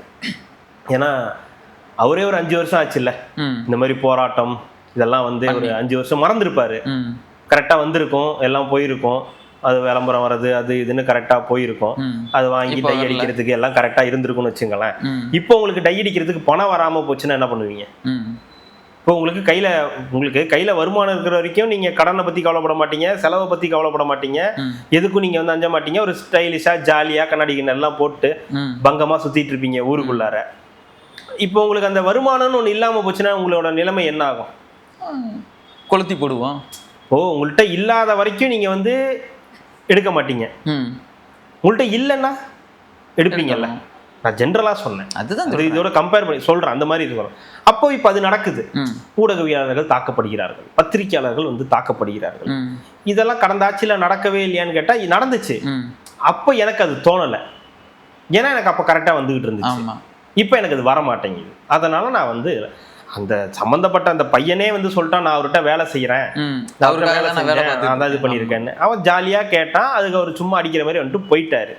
இருந்தாலும் அது ஒரு உயிர் இல்லையா? கண்டிப்பா அது ஒரு பெரிய மாபெரும் தவறு தான். அது வந்து அவர் வந்து அவருடைய எம்எல்ஏ பதவியே ராஜினாமா பண்ணாலும் அது வந்து நம்ம மன்னிக்கவே முடியாத ஒரு குற்றம் தான். ஆனா மன்னிக்கக்கூடிய குற்றங்கள் பழனியாண்டி மாதிரியான நபர்கள் தாக்குனது, அப்புறம் அந்த பத்திரிகையாளர் ஒருத்தனை வந்து ஃபோன் பண்ணி காவல் நிலையத்துல பேசினப்ப வந்து விரட்டி வந்து வெட்ட வந்தது. இந்த மாதிரியான பல விஷயங்கள் வந்து நல்ல விஷயங்கள் வந்து இந்த ஆட்சியில் நடந்தப்பெல்லாம் வந்து நடந்திருக்குது. பட் அப்ப தோணல, பட் இப்ப தோணுது. இதுல விரும்மாண்டி படத்துல வந்து அந்த சீன் வரும், போலீஸ் வருவார்ல, ஒண்ணு இல்ல என்ன கோட்டச்சாமி ஒண்ணு இல்லைங்க, இது ஒண்ணு இல்லையா, இந்த மாதிரிதான் இவங்க எடுத்திருக்கக்கூடிய இந்த முன்னெடுப்பு, இவங்க பேசக்கூடியப்போ நான் என்ன கேட்கறேன், நீங்க பத்திரிகையாளர்களை பத்தி பேசுறது மற்ற விஷயங்கள் இருக்கலாம், முன்னாடி நீங்க முதல்ல பத்திரிகையாளரா நடந்துக்கிறீங்களா? பத்திரிகையாளர்கள் போல நீங்க முதல்ல நடந்துக்கிறீங்க? முதல்ல இவர் நடந்துக்கிறாரா? எங்கேயாவது பத்திரிகையாளர் போல நடந்துக்கிறாரா? அவர்லாம் ஓப்பனா சொல்லக்கூடியவருங்க. நான் கரை வேட்டி கட்டாத திமுக காரன்னு சொல்லக்கூடியவருங்க. அவர் எப்படிங்க நீங்க பத்திரிகையாளரா எடுத்துப்பீங்க? ஒரு செந்தில் வேலை எப்படிங்க நீங்க பத்திரிகையாளராவோ ஒரு அரசியல் விமர்சகராவோ எடுத்துப்பீங்க? ஒரு கட்சிக்காக பத்திரிகை வந்து இருக்கக்கூடாதா? திமுக நக்கீரன் பை திமுகன்னு போட்டுங்க, திமுக நக்கீரன்னு போட்டுங்க, இல்ல நக்கீரனே எடுத்துட்டு திமுக பத்திரிகைன்னு போட்டுங்க. எவன் கேட்க போறான்? முரசொலின்னு ஒண்ணு இருக்கு, யாராவது வாங்கி படிக்கிறாங்களா, இல்ல யாராவது கேட்கறாங்களா? அதை பத்தி யாரும் எதுவும் பண்ணிக்கிறது இல்ல. அது பாட்டுக்கு ஒரு ஓரமா இருக்குல்ல, வேலை பார்த்துக்கிட்டு இருக்குல்ல. அந்த மாதிரி நீங்க திமுகன்னு மாத்திருங்க, அத திமுக பத்திரிகைன்னு மாத்தீங்க, இல்ல திமுக நக்கீரன்னு மாத்திருங்க. எவன் கேட்க போறான்? யாரும் உங்களை வந்து கேட்க போறது கிடையாது. நீங்க திமுக ஆளுன்னா எல்லாருக்கும் தெரியும், நீங்க ஒரு திமுகவினர்னு தெரியும், நீங்க திமுகவுடைய எந்த தப்பையும் கேட்க போறது இல்லைன்னு எல்லாருக்கும் தெரியும். நீங்க இப்படிதான் வாழ்ந்துகிட்டு இருக்கீங்க அப்படின்றது எல்லாருக்கும் தெரியும். அதுக்காக என்ன பண்ண முடியும்? அதுக்காக இன்னைக்கு ஒருத்தர் வந்து ஏதோ ஒண்ணு பண்ணிட்டாருன்றதுக்காக நீ கொதி தெளிஞ்சு வந்து நீ வந்து பேசுனீங்கன்னா மக்கள் நம்பிடுவாங்களா? இல்ல பாக்குறவங்க தான் என்ன பைத்தியக்காரனுங்களா? ஐயோ நக்கீரன் கோவப்பட்டார், நெற்றிக்கனே திறந்துட்டாருன்னா டக்குன்னு மண்ணத்துக்கு மூஞ்சிலறா அப்படின்னு அந்த நெற்றிக்கன் திறக்காத அளவுக்கு எதனா பண்ணி விடுங்கடான்னு நினைப்பாங்க. இன்னொரு நாள் பெரிய மீசை வச்சுட்டு வந்துட்டு எல்லாரையும் கேள்வி கேட்டுட்டு எல்லாம் சொல்லிட்டு எல்லாம் சரியா போயிடுமா? எல்லாம் ஐயோ எல்லாம் பயந்துருவாங்களா? எல்லாம் அதெல்லாம் முடிஞ்சு போச்சுங்க. அதெல்லாம் வந்து இவங்களோட நம்பகத்தன்மைன்றது ஒண்ணுமே கிடையாது. ஜீரோவுக்கு போயிடுச்சுன்றது எல்லாருக்கும் தெரியும். நீங்க இவங்க ஆட்சியில் இருக்கும்போது நாங்க அப்படி பண்ணுவோம், இவங்க ஆட்சியில் இருக்கும்போது நாங்க வாயை திறக்க மாட்டோம், இவங்க ஆட்சி வந்தா நாங்க வாயை தவிர எல்லாத்தையும் திறப்போம், அவ்வளவுதான். இவங்களோட இது கெப்பாசிட்டி இவ்வளவுதான். இதுக்கு மேல நம்ம அதுல பேசுறதுக்கு ஒண்ணும் இல்லை. அதனால அவர் மீசையை பார்த்தே பயப்படுறதுக்கு நிறைய பேர் இருக்காரு. என்ன அப்படின்னா அங்க 10 பேர் விழுவான், இப்படின்னா இங்க ஒரு 10 பேர் சொல்லுங்க. வாயில தூசி துப்புனேன், இது ஒரு தப்பா? டோன்ட் அண்டர் எஸ்டிமேட் த மீசை. அப்புறம் கேக்குதுன்னு வாங்க. ஆர்எஸ் பாரதி அவர்கள் வந்து சொல்லியிருக்காரு. பார்கவியா? ஆர்எஸ் பார்கவி அறிவாலயத்துல இருப்பார்ல அவரா? இல்ல நீங்க சொன்ன பார்கவின்னு இருந்துச்சு. பாரதி ஆர்எஸ்எஸ் பாரதி. ஆர்எஸ் தான், ஆர்எஸ்எஸ் இல்ல. அவர் என்ன தாவேக்கா வந்து ஒரு ஃப்ளூக்ல வந்துருச்சு, ஜெயிப்போன்னு அவங்களுக்கே நம்பிக்கை கிடையாது, ஏதோ தெரியாம வந்துருச்சு. ஆனா அவர் ஃப்ளூக்ல கூட ஜெயிச்சதே இல்லைங்க தேர்தல்ல. தாவேக்கா வந்து ஃப்ளூக்ல ஜெயிச்சிருச்சு, அவர்லாம் ஃப்ளூக்ல கூட ஜெயிச்சது இல்லை. அதுக்கெல்லாம் ஒரு அதிர்ஷ்டம் வேணும்டா. மூஞ்சி சார் மூஞ்சி. அதே மாதிரி அப்பாவை காணான்றீங்க. இன்னைக்கு நீங்க வந்து பேர் மாற்றம் பண்ணிட்டு இருக்கீங்களா, அது சொல்லும் நீங்க இன்னும் எவ்வளவு நாள் வேணா பேர் மாற்றம் பண்ணிட்டே இருக்கலாம், அவ்வளவு திட்டங்கள் இருக்கும், மக்கள் மனசுல வந்து அப்பாவோட பேர் இருக்கும் அப்படின்னு இருக்காரு. திட்டங்கள்லாம் அப்பாவுடைய பேரு திட்டங்கள்லாம் மக்கள் மனசுல இருக்கும், ஆனா அப்பா இருக்க மாட்டாரு. ஏன்னா அவர் தோத்துட்டாரு. அதுதான் வரலாறுல இருக்கும். நீங்க திரும்ப திரும்ப சொல்றதுனால மக்கள் கோச்சுக்க வேணாம். குளத்தூர்ல ஸ்டாலின் தோத்துட்டாரு. இதை யாராவது மறுக்க முடியுமா? நீங்க சொல்லலாம். நான் இனிமே இப்படி எல்லாம் வச்சுக்கலான்னு இருக்கேன். எப்படி நீங்க பேசுறீங்களா, வணக்கம் சொல்றீங்களா, நான் திருப்பி வணக்கம் சொல்றேன்ல, சொன்னதுக்கு கடைசியா வரும்போது ஸ்டாலின் அவர்கள் குளத்தூர்ல தோத்துட்டார் 2026 சொல்லலாம்னு சொன்னது. உங்களுக்கு புரியலையா? பொய்ய உறக்க சொன்னா அது உண்மையாகாது. எங்க பொய்யில வரும்? எங்க தோத்துட்டாரு, அந்த இடத்துல விஎஸ் பாபு சர்டிபிகேட் வாங்கிட்டாரு. குளத்தூரில் வெற்றி பெற்றவர் தாவேக்காவை சேர்ந்த விஎஸ் பாபு. ஞாபகம் இல்லையா? ஞாபகம் இல்லைன்னா 2 மாசத்துக்கு முன்னாடி வீடியோ எடுத்து பாருங்க. அதெல்லாம் கிடையாதுங்க. ஒரு சர்டிபிகேட் எப்படிங்க ஒரு தலைவரை தீர்மானிக்க முடியும்? மக்கள் தீர்மானிக்கணும். சர்டிபிகேட் தலைவர் எல்லாம் தீர்மானிக்கலங்க, சர்டிபிகேட் வெற்றி பெற்றதை தீர்மானிச்சிருச்சு. விஎஸ் பாபு ஜெயிக்கல, ஆனா ஸ்டாலின் தோத்துட்டாரு. ஒத்துக்கிறீங்களா? இவரே வந்து கேவலமா தான் இப்படி பண்ணிட்டு இருந்தாரு. அவர் எவ்வளவு ஸ்டைலா அப்படி பண்ணிட்டு போனாரு. அந்த ஸ்டைலுக்காக வந்து கண்டிப்பா அந்த ஸ்டைலுக்கு அப்புறம் இன்னொருத்தர் வந்து பண்ணாருல, எப்படி? அதுக்கு என்ன பண்ணுவீங்க? அதாவது ஜெயிக்கிறதுக்கு முன்னாடி ஆடுறது வேற, ஜெயிச்சதுக்கு அப்புறம் ஒண்ணு நடக்குது இல்ல, காத்திருந்து ஒருத்தன் செய்யறான்ல, அவனுக்கு தான் எஃபெக்ட் ஜாஸ்தி, அவனுக்கு தான் வேல்யூ ஜாஸ்தி. அதாவது நம்ம ஜெயிச்சிருவோம் நம்ம தான் அப்படின்ற ஆணவத்துல இதெல்லாம் நடந்துச்சு. அது சரி, ஒரு தடவை பண்ணீங்க, நல்லா இருந்துச்சு, மக்கள்லாம் ரசிச்சாங்க, ரைட்டு. போற இடத்துல எல்லாம் போய் கேட்டாங்க, அவங்க கேட்டாங்க அப்படின்னு இருந்தீங்கல்ல. இப்ப அதனாலதான் மக்கள் பார்த்தாங்க, ஒரு தலைவர் வந்தோடனே அவரு எல்லாம் எப்பெல்லாம் பேசவே இல்லை, அவரு எல்லாம் முடிச்சு தன்னுடைய சாதனையெல்லாம் செஞ்சு, அதாவது அந்த வெற்றியெல்லாம் பதிவு செஞ்சதுக்கு அப்புறம் அப்படின்றாருல, அதுக்கு மவுஸ் ஜாஸ்தி. அது நீங்க ஒன்றும் வந்து பண்ண முடியாது. இப்போ என்ன சொல்றாரு ஆர்எஸ்எஸ் பாரதி? என்ன சொல்றாரு ஆர்எஸ்எஸ் பாரதி? எதுவுமே சொல்லல. நிறைய திட்டங்களுக்கு எல்லாமே நீங்க பேர் மாத்திட்டு இருக்கீங்க. மாத்துவாங்க. அப்பாவை காணான்னு தேடிருக்கேன், அவர் பேரு வந்து எங்களோட ஒவ்வொரு திட்டத்திலயும் இருக்குது. அப்படிதாங்க சார் மாத்துவாங்க, பேர்லாம் அப்படிதான் மாத்துவாங்க. ஏதோ ஒவ்வொரு காலகட்டத்திலயும் ஒவ்வொரு ஆட்சி மாறும் போதும் இந்த மாதிரி பேர் மாற்றங்கள்லாம் நீங்க வந்து நடந்திருக்குது. அம்மா காப்பீடு திட்டம்னு வாங்க, கலைஞர் காப்பீடு திட்டம்னு வச்சத அம்மா காப்பீடு திட்டம்னு மாத்துவாங்க. இப்ப வந்து காப்பீடு வெறும் காப்பீடு திட்டம்னு மாத்துவாங்க. நீங்க வந்து முதலமைச்சர் காலை உணவு திட்டம்னு வந்து கொண்டு வருவீங்க, அவர் பெருந்தலைவர் காமராஜர் காலை உணவு திட்டம்னு மாத்தினாரு. அவரு பேரை வைக்கலையே, ஒரு மாபெரும் தலைவர் பேரை தானே வச்சிருக்காரு. சந்தோஷப்படலாமே, பரவாயில்ல. நம்ம வெறும் முதலமைச்சர்னு வச்சோம், அவர் உண்மையாவே இந்த திட்டத்தை யார் கொண்டு வந்தாங்களோ அவங்களுடைய பேரையே வச்சிருக்காரு. இதுக்கெல்லாம் விதை நான் போட்டது அப்படின்னு ஒருத்தர் இருந்தார் இல்லையா, அவருடைய பேரை வச்சிருக்காரு, சந்தோஷப்படுங்க. அப்படின்னு பார்த்தோம்னா ஊருக்கு 2 கலைஞர் தெரு இருக்கு, கேகே நகர் தெரு, கேகே நகர்னு ஒண்ணு இருக்கு. நீங்க எந்த ஊருக்கு வேணாலும் போய் பாருங்க, இருக்கு ஒரு கேகே நகர் ஒண்ணு இருக்கும். மாத்தலாம். பெருந்தலைவர் காமராஜர் தெருன்னு மாத்தலாம். பெருந்தலைவர் காமராஜர் நகர் பிகே நகர், கேகே நகர் பிகே நகர் மாத்தலாம். இதெல்லாம் ஏன் மாத்த மாட்டேங்கிறாங்க? நடக்குங்க, கொஞ்ச நாள் வெயிட் பண்ணுங்க, ஏன் அவசரப்படுறீங்க? சரி, பட் அதெல்லாம் கேகே நகர் எல்லாம் மாத்த மாட்டாங்க. செல்வி ஜெயலலிதா நகர்லாம் இருக்கும், அதெல்லாம் மாத்த மாட்டாங்க. எம்ஜிஆர் நகர் இருக்கும், எம்ஜிஆர் நகர் போய் மாத்த முடியுமா? அதாவது அவங்க எல்லாம் வாழ்ந்து மறைந்த தலைவர்கள், அவங்க பேர்ல எல்லாம் வந்து போய் எதுவும் இது கிடையாது, போய் மாத்தணும்ன்ற எந்த அவசியமும் வந்து கிடையாது. இது ஒரு திட்டம். இந்த திட்டத்துக்கு ஏன் முதலமைச்சர்னு இருக்கணும்? முன்னாள் இருந்த முதலமைச்சரோட பேரை வச்சுட்டா இதுக்கெல்லாம் விதை போட்டது அவரு தானே. இந்த ஒரு உணவு அப்படின்னு ஒரு பள்ளிக்கூடத்துல உணவுன்ற கான்செப்டை அதை செயல்படுத்தினது தலைவர்களோட யோசிச்சது இருக்கலாம், ஆனா செயல்படுத்தினது காமராஜர் அவர்கள் தான். அதனால அவர் பேர் வைக்கிறதுல நீங்க வரவேற்கணும். இந்த தமிழ்நாட்டுக்காக இருந்து ஆட்சி செஞ்ச ஒரு மறைந்த தலைவருடைய பேர் வைக்கும்போது நீங்க அதுக்கு பாராட்டினீங்க. முதலமைச்சர்னா முதலமைச்சர் என்றாலே மு.க. ஸ்டாலின் தான் நினைவுக்கு வரும்னா ஏன் மக்கள் மனசுல வரல? முதலமைச்சர்னாலே மு.க. ஸ்டாலின் தான். குளத்தூர்ல ஏன் ஜெயிக்கல? அப்ப மைண்ட்ல இல்ல, அதனால நீங்க ஜெயிக்கல, அதனாலதான் நீங்க ஆட்சியும் பிடிக்கல. அதனால பேர் மாற்றுறதெல்லாம் ஒரு பெரிய விஷயம் இல்லைங்க. தாய்மானவர்னு பேரை மாத்துறதெல்லாம் என்ன? தாய்மானவர் முதலமைச்சர், தாய்மானவர், அப்பா எல்லாமே இவரு தானே. அனைத்து சொந்தமும் நான் வச்சுக்குங்க. யார் வேணாம்னா உங்க வீட்டுல கூப்பிட போறாங்க. ஒரு நாள் வந்து உதயநிதி வருவாரு, தாய்மானவர் எப்படி இருக்கீங்கன்னு கேட்க போறாரு. இன்னொரு நாள் இன்னொரு நாள் வருவாரு, முதலமைச்சர் எப்படி இருக்கீங்க அப்படின்னு கேட்பாரு. அதுக்கு அவர் பதில் சொல்லிடுவாரா? என்னங்க இது? தோக்கல சொல்லிக்கிட்டே இருக்காங்க போல இருக்கு. அதனாலதான் அவரால் அதை ஏத்துக்க முடியல. எல்லாரும் வெளில போனா தோக்குறேன்னு சொல்றாங்கம்மா, தோத்துட்டேன்னு சொல்றாங்கம்மா. நிச்சயமா நான் தோத்துட்டேன்னா எங்க நீங்களாம் ஒன்னும் தோக்கலைங்க அப்படின்னு சொல்லி ஆறுதல் பண்ணி. நீங்க தோக்கலைங்க, அவங்க ஜெயிச்சுட்டாங்க அப்படி வேணா சொல்லலாம். பாசிட்டிவா சொல்றதா இருந்தா நீங்க தோத்தீங்கன்னு ஏன் நினைச்சீங்க, அவங்க ஜெயிச்சுட்டாங்கன்னு நினைச்சுக்குங்க. அவ்வளவு இதுலதான் பாசிட்டிவ் இருக்கு. நீங்க இறங்கிட்டீங்கன்னு நினைக்கிறீங்க, அவங்க ஏறி போயிட்டாங்கன்னு நினைங்க.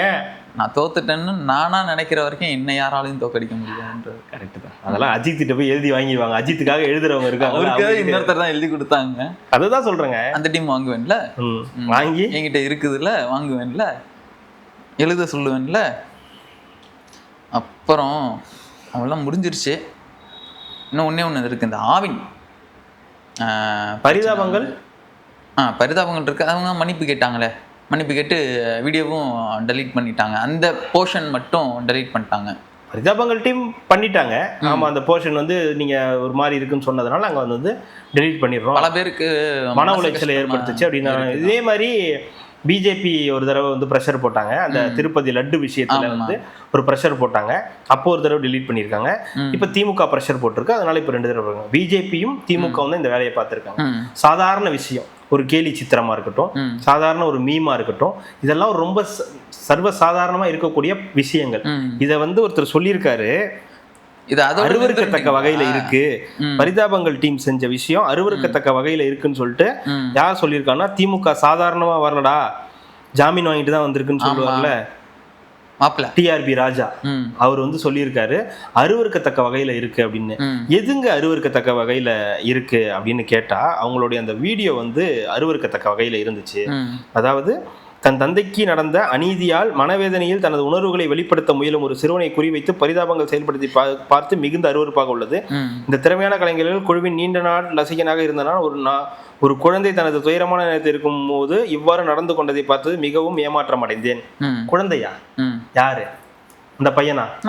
பாசிசத்துக்கு எதிராக பேசலான்னு பேசுறீங்க, அப்புறம் குழந்தை எப்படி பாசிசத்துக்கு எதிராக பேசும்?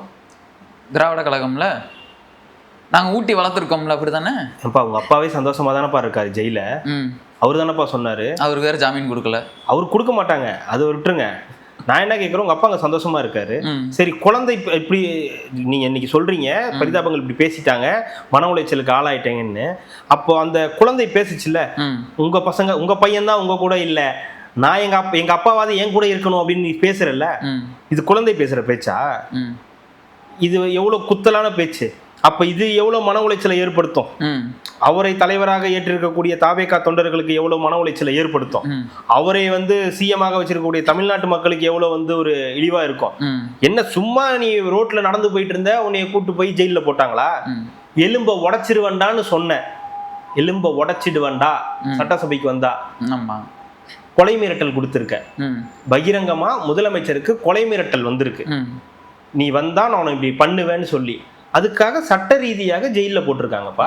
அதுக்கும் உங்க அப்பா ஜெயிலுக்கு போனதுக்கும் அவர் அவங்க பையன் கூட இல்லைன்றதை நீ பாத்தியா? அவங்க பையன் கூட பேசலன்றத உனக்கு தெரியுமா?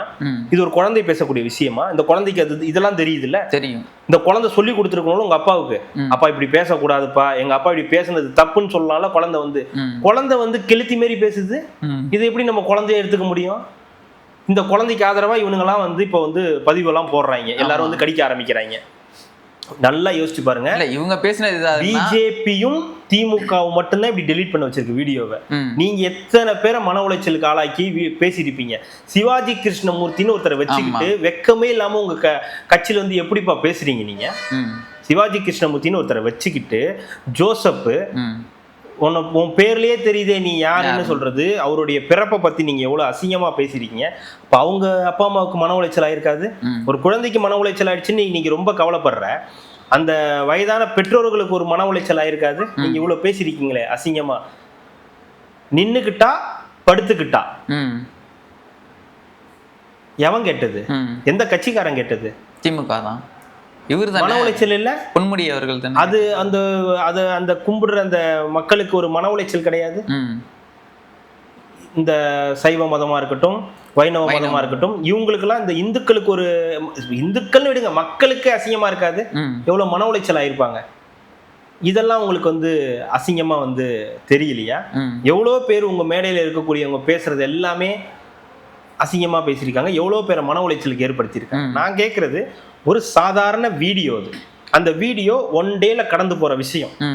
அது சோசியல் மீடியால எடுத்து ஸ்ப்ரெட் பண்றாங்க. அது நடக்கதான் செய்யும். அது நீங்க யாரை பத்தி பேசினாலும் நடக்கதான் செய்யும். அவங்களே வந்து 5 வருஷம் அவங்க வந்து இந்த மாதிரி பொலிட்டிக்கல் இதெல்லாம் பண்ணதே கிடையாது. இவங்க ஆட்சிக்கு வந்ததுல இருந்து இந்த பொலிட்டிக்கல் ரீதியான எந்த வீடியோ அவங்க போடல. அப்படின்னா நீங்க எவ்வளவு சர்வாதிகார ஆட்சி பண்ணிருக்கீங்கன்னு பாருங்க. ஏன்னா மீம் போட்டவனையே நீங்க தூக்கி கைது பண்ற கும்பல் நீங்க. பிளாக் பண்ணிடுவாங்க, சேனல் பிளாக் பண்ணிடுவாங்க. மீம் போட்டவனையே கைது பண்ற டீம் நீங்க. ஏதோ ஒரு பார்ட்டி செருப்பு தூக்கி அடிச்சதுக்கே 5 தனிப்படை வச்சு அமைச்ச டீம் நீங்க, தேடின டீம் நீங்க. அப்ப இவங்களை சும்மா விட்டுருவாங்களா? இத்தனைக்கும் ஆட்சியிலேயே இல்ல. பிஜேபியாவது ஆட்சியில இருந்து பண்ணுச்சு, மிரட்டுச்சு. ஆட்சியிலே இல்லாம நீங்க வந்து இந்த வேலையை வந்து பாத்திருக்கீங்க. அப்ப எப்படிங்க கருத்து சுதந்திரம் இருக்கும்? உங்களுக்கு மட்டும் கருத்து சுதந்திரம் வேணும், எலும்பு உடைக்கிறேன்னு சொல்றதுக்கு கருத்து சுதந்திரம் வேணும், முதலமைச்சர் அவன் பேசுறதுக்கு கருத்து சுதந்திரம் வேணும், முதலமைச்சருடைய பர்சனல் விஷயங்களை பேசுறதுக்கு உங்களுக்கு கருத்து சுதந்திரம் வேணும். ஆனா இந்த என்னமோ அந்த பசங்க தான் ஃபர்ஸ்ட் ஏதோ மீம் ட்ரோல் பண்ண மாதிரி. அவன் ட்ரோல் ஆயிட்டான் ஆல்ரெடி. அந்த விஷ குழந்தை எப்பயோ ட்ரோல் ஆயிடுச்சு. அவன் பேசக்கூடாதுன்னு உங்க போலீஸ் தான் முன்னாடி வாயப்பத்தி இருக்குது. இன்னைக்கு வந்து வாயப்பத்தல, இன்னைக்கு வந்து அவன் வந்து பேசுறல. உனக்கு இன்னைக்கு அவன் தேவைப்படுறான். இன்னைக்கு அவன் வந்து உன்னுடைய ஆளுன்றது உங்களுக்கு தெரியுது. அன்னைக்கு உங்களுக்கு எதிராக ஏதோ பேச வந்தான்னு சொல்லி நீங்க வாயப்பத்துனீங்க. அது வந்து மன உளைச்சலுக்கு ஆளாயிருக்காதா அந்த விஷ குழந்தைக்கு? இப்பதான் வந்து மன உளைச்சலுக்கு வந்து ஆளாகுதா? ஏதோ அப்பாவை ஏதோ தீவிரவாதி எது பண்ணாலும் சரிங்க, அது வேற யார் பண்ணாலும் அது எங்களால ஏத்துக்க முடியாது. எனக்கு ஒரு விஷயம் புரியலையா, இதுல எங்க கருத்து சுதந்திரம் வந்துச்சு? அது ஒரு 10 செகண்ட் 15 செகண்ட் வீடியோங்க. அது அது எதுவுமே சொல்லவே, எதுவுமே பண்ணல. அவன் அந்த டோன் மட்டும் தான் சுதாகர் எடுத்து, அந்த டோன் மட்டும் தான் இமிடேட் தான் பண்ணிருக்காப்ல. சின்னதா நீங்க இமிடேட்டே பண்றது இல்லையா? உங்க இதுல வந்து ஜென்சி அங்கிள் ஒருத்தர் இருக்கானே, அந்த பையன் பண்றது இல்லையா? இன்னொரு பொண்ணு அந்த ஏரியா இந்த ஏரியா அதெல்லாம் பண்ணது இல்லையா? அதை கூட விடுங்க. ஜென்சி அங்கிள் இருக்காருல்ல, ஆமா, நீதிமன்றத்துல போய் சரண்டர் ஆனார்ல, அவருக்கு மேல கூட இப்ப ஏதோ வழக்கு போட்டிருக்காங்களா, பாம் த்ரெட் வழக்கு போட்டு கர்நாடகா மைசூர் எல்லாம் வர சொல்லியிருக்காங்களாம். ஆமா ஆமா, என்னைய வந்து கார்னர் பண்ணிட்டாங்க, என்னைய வந்து எனக்கு ஒரு மெயில் வந்து என்னைய இதுல இருந்து ஐடியில போட்டு மெயில் போட்டு ஏதோ பண்ணிட்டாங்க, என்னை வந்து கர்நாடகா மைசூர்லாம் வர சொல்றாங்க அப்படின்னு சொல்லி தம்பி கதறிட்டு இருந்தா. அப்படி ஒசூர் தான் போறாப்ல ஜென்சி மீட்டுக்கு, வேற அதான் பக்கத்துல தானே போயிட்டு வாங்கன்னு சொல்லி அதனால போட்டு விட்டுருப்பாங்கன்னு நினைக்கிறேன். அப்ப அவங்க எல்லாம் பண்ணும்போது சரி, உங்களுக்கு வந்து அவ்வளோ வந்து மன உளைச்சல் ஆகுது, அவ்வளோ உங்களுக்கு வந்து அந்த பையன் பண்ணது, அந்த குழந்தை இருக்கு இல்லையா, அந்த பேசிச்சு இல்லையா குழந்தை, அந்த குழந்தை வந்து மனசு கஷ்டப்படுதுன்னா, நீங்க ஒரு ஜென்சி டிஎம்கே மீட்ல இந்த சட்டசபையோட ஸ்பூஃப் ஒன்று பண்ணீங்கல்ல, அதுல நீங்க என்ன கன்றாவி வேணாலும் பண்ணிட்டு போங்க, அதுல அந்த பல்லவி எம்எல்ஏயோட குழந்தைய வச்சு ஒரு பண்ணீங்க இல்லையா, அதெல்லாம் உங்களுக்கு அது ஒரு மன உளைச்சல் ஆகும், இந்த மாதிரி காயப்படுத்துறோமேலாம் உங்களுக்கு தோணாதா? அப்படிலாம் நான் இந்த மாதிரி வியாபார நோக்கத்துக்காக நான் வந்து அப்படிலாம் கலாய்க்கல. ஏப்பா 15 செகண்ட் ஒரு 15 செகண்ட் வீடியோல உங்களுக்கு இவ்வளவு மன உளைச்சல் ஆகுதுன்னா நீங்க எவ்வளவு பண்ணிருக்கீங்க? அப்ப இதாவது இப்பதான் அந்த பசங்க அந்த எலெக்ஷனுக்கு முன்னாடியில இருந்து தான் இந்த வீடியோவே போட ஆரம்பிச்சாங்க. இதுன்னு போட ஆரம்பிச்சாங்க. அவ்வளவுதான், முடிச்சு விட்டீங்களா? சந்தோஷமா? உங்களுக்கு எதிராக எவனும் பேசக்கூடாது, கருத்தே பேசக்கூடாது.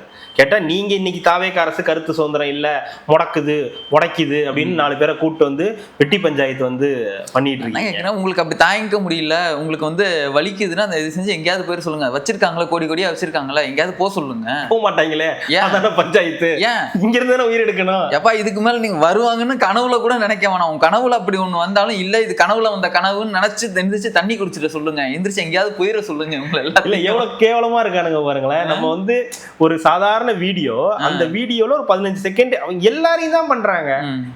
நீங்க விட்டீங்கன்னா அவங்க இன்னைக்கு நடக்கிற ஆட்சியில நடக்கிறத கூட வந்து ஒரு ஸ்பூஃபா பண்ணுவாங்க.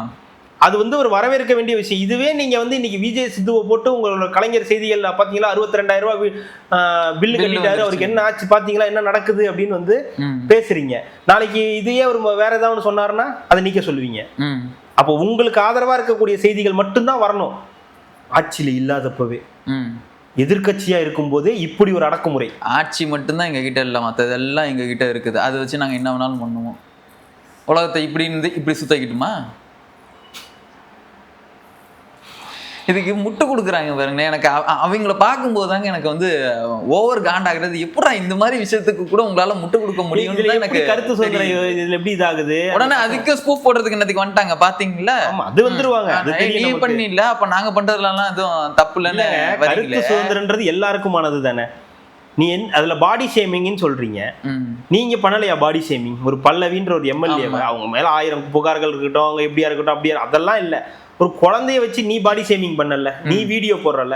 சரி, உங்களுடைய ஆட்கள் ஒரு சிலர் இருப்பாங்கல்ல, இப்ப அந்த இது மாதிரியே ட்ரோல் மாதிரியே பண்ணுவாங்களே. ஒரு காலத்துல நடுநிலையா ட்ரோல் பண்ணிட்டு இருந்த குரூப் ஒன்று இருந்தது, நீங்க கூட பாப்போமே. இப்ப அந்த குரூப் என்ன ட்ரோல் எல்லாம் பண்ணிக்கிட்டு இருக்கு? அரசியல் ட்ரோல் தானே பண்ணுது. இதே மாதிரி ஒருவேளை ஒன்றும் இல்லைப்பா, இதே மாதிரி தாவேக்கால இருக்கக்கூடிய யாராவது ஒருத்தர் அப்படி பேசியிருந்தா நீங்க அதை ட்ரோல் பண்ணியிருப்பீங்களா? பண்ணியிருக்க மாட்டேன். இவ்வளவுதான் கேள்வி. பண்ணுவல்ல, அப்புறம் ஏன் அந்த பசங்க பண்ணதை போய் நீங்க ஏன்னா அந்த பசங்க வந்து சோசியலா எல்லாத்தையும் செய்யக்கூடிய ஒரு பசங்களா இருக்கிறதுனால இப்போ உங்களுக்கு அந்த பசங்க மேல காண்டு நம்மள இப்படி பண்ணிட்டாங்களே, இது பயங்கரமா வியூஸ் போகுமே, இது 1 கோடி 2 கோடி 3 கோடி பேர் ஒரு 20 செகண்ட் வீடியோவை கட் பண்ணி போட்டா நமக்கு இன்னும் டேஞ்சர் ஆகுமே அப்படின்ற அந்த பயத்தினுடைய வெளிப்பாடு தான் அவங்களை இன்னைக்கு நீங்க அதை செய்ய வச்சிருக்கீங்க. அவங்களும் அதை செஞ்சு ஆல்ரெடி எல்லாருமே டவுன்லோட் பண்ணி வச்சிருப்பாங்க. இதுக்கு மேல வெறி குண்டு அதை மட்டும் ஷேர் பண்ணுவாங்க. அதுதான் நடக்கும். அது இப்ப நடந்துகிட்டு இருக்கு. அதை நம்ம ரெகுலரா பாக்குறோம்னு வச்சுங்க. இப்ப காலையில இருந்து அதான் பாத்துக்கிட்டு இருக்கோம்னு வச்சுங்களேன். அப்படி என்ன உங்களுக்கு அதுல வந்து ஒரு ஆற்றாமை? ஏன் மின்சார பாவங்கள்னு சொல்லிட்டு இபிஐ வச்சு கூட வந்துச்சு இந்த அரசு வந்து 1 மாசத்துக்குள்ளாரியே சொன்னால, கேட்டியா, போட்டீங்கல்ல, ஓட்டு போட்டீங்கல்ல, அனுபவிங்க அப்படின்னு. உள்ள வந்தா பவுரடி அண்ணையாரு. இப்ப போய் மீட்டர் கிட்ட போய் என்ன சொல்றேன்னா, உள்ள வந்தா பவுரடி அண்ணையாரு தளபதி அப்படின்னு சொல்லணும்னா, ஆமா கரண்ட் கட்டு முதலமைச்சர் வந்திருக்காரு, கிண்டல் பண்ணதான் செய்வாங்க, கேலி பண்ணதான் செய்வாங்க. நீங்க அக்செப்ட் பண்ணி தான் ஆகணும். வரம்பு மீறுதா, அது மீறி போறீங்களா, வரம்பு மீறி போறீங்களா, அப்ப ஆக்ஷன் எடுப்பாங்க, அப்ப தப்புன்னு சொல்லுவாங்க. நீங்க ஒரு லிமிட்குள்ளார அது மக்கள் சிரிக்கிற மாதிரி அந்த ஆட்சியாளர்களுக்கும் இது நம்ம பண்றது தப்புன்னு புரிய வைக்கிற மாதிரி வீடியோக்கள் பண்ணும் போதுதான் அது எல்லாத்துக்கும் சரியா வரும்.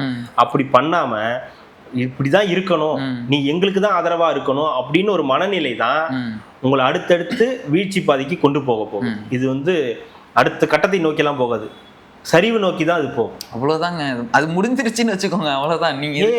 நீ அதாவது செத்துட்டான்டா. அதாவது நான் இப்ப ஏதாவது ஒண்ணு சொன்னேன்னா, நீங்க வந்து தாவேக்காக ஆதரவா நீங்க வந்து பேசுறீங்க அப்படின்னு சொல்லுங்க.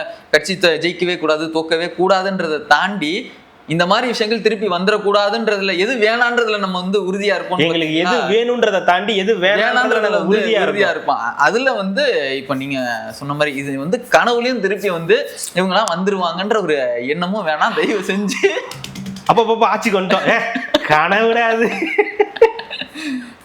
அதே மாதிரிதான் இந்த பாருங்க, இங்கேயும் சொல்லியிருக்காங்க 1825 கோடி வந்து ஆவின் பால் துறையில வந்து நஷ்டமா இருக்கு. 25 லட்சம் லிட்டர் தான் வந்து திமுக இதில் கொள்முதலே பண்ணுறாங்க. அதிமுகவில் 38 லட்சம் வரைக்கும் கொள்முதல் பண்ணிட்டு இருந்தாங்க. இவங்க நோக்கம் ஃபுல்லாக எல்லாமே வெண்ணையும் பால் பவுடரும் வாங்கி விற்று காசு சம்பாதிக்கிறதுல தான் இருக்கிறத பார்த்தாங்களே தாண்டி வேறு எதுவுமே இவங்க இது பண்ணலை திமுக அப்படின்றது பால்வளத்துறை அந்த இதுலேருந்தே சொல்லியிருக்காங்க. ஆமாம், அவங்க தான் வந்து சொல்லியிருக்காங்க. நீங்க எழுதும்போது இவங்க அவங்கன்னு எழுதிடாதீங்க, பேரோட எழுதுங்க. ஏன்னா உங்க மேல ஒரே கம்ப்ளைண்டா இருக்கு. நீங்க பேசும்போது இவங்க அவங்கன்னுறீங்க, சரி ஓகே அப்படின்னு பேரோட எழுதிக்கிங்க. அது உங்களுக்கு ரொம்ப வசதியா இருக்கும். 8 மணிக்கு மேல எங்கேயுமே ஆவின் பால் கிடைக்கிறது கிடையாது, காரணமும் இதுதான் அப்படின்னு. ஆவின் பால் கிடைக்காது காரணம் பிரைவேட் பாலோட ரேட் எல்லாம் ஏறி போச்சு. ஆமா, 2 தடவை இப்ப ஏத்திட்டாங்க. இது ஆரோக்கியா எல்லாமே ஏத்திட்டீங்களப்பா? எவ்வளவு ஏத்திருக்காங்க? ஆரோக்கியம் எவ்வளவு வைக்கிறீங்க? கடைக்கு போறான், இவன் தான் பால் எடுத்துட்டு வரான் காலையில போய். இவன்லாம் ஒரு மாசமா நீ லீவ் விட்டியா? கோச்சிக்கிட்டியா உங்க அப்பா கிட்ட? ஏன் அண்ணா போனா கேட்டு தெரிஞ்சுக்க மாட்டியா? ரீசன் என்னன்னா, உண்மையான ரீசன் என்னன்னா, ஆவின் பால் ரேட் கம்மி, 24 ரூபா 27 ரூபா இந்த ரேஞ்சுக்குள்ள இருக்கும். நான் ஆரோக்கியெல்லாம் 38-40 தாண்டி வந்து போயிட்டு இருக்கு. ஒவ்வொரு ஹேட்சன் இதெல்லாம் வந்து அதிகப்படியா வந்து போயிட்டு இருக்கிறதுனால ஆவின் பாலோட தேவை வந்து அதிகமாக இருக்குன்றதான். இப்போ ஆவின் பால் தேவையோ இதுவோன்றதெல்லாம் முக்கியம் கிடையாது. நம்மளோட இதெல்லாம் வந்து ஒரு முட்டாள் கூட்டத்தையும் நம்ம வந்து தேர்ந்தெடுத்துட்டோம். அதனால இந்த பிரச்சனைகள்லாம் வந்து வரதான் வந்து செய்யும். ரெண்டாவது, திராவிட பாரம்பரியம் இல்லாதவர்கள் ஆண்டால் இந்த மாதிரி பிரச்சனைகள்லாம் வந்து வரதான் செய்யும். திராவிட கட்சிகள் தான் இங்க வந்து தமிழ்நாட்டை ஆளணும். திராவிடம் இல்லாத கட்சிகள் ஆளும்போது இந்த மாதிரி பிரச்சனைகள்லாம் வந்து வரும். முத்துவேல் கருணாநிதி ஸ்டாலின் இருந்திருந்தால், புரட்சி தலைவியின் ஆட்சியோடு எடப்பாடி பழனிசாமி ஆட்சி அமைந்திருந்தால் நாட்டு மக்கள்லாம் சுபிக்ஷமா இருந்திருப்பாங்க. எந்த நேரமும் நம்ம சிரிச்சுக்கிட்டே இருந்திருக்கலாம். எந்த பிரச்சனையும் நமக்குள்ள வந்து இருந்திருக்காது. காவேரி நதி நீர் பிரச்சனை வந்து இருந்திருக்காது. கரண்ட் பில் வந்து பிரச்சனையா இருந்திருக்காது.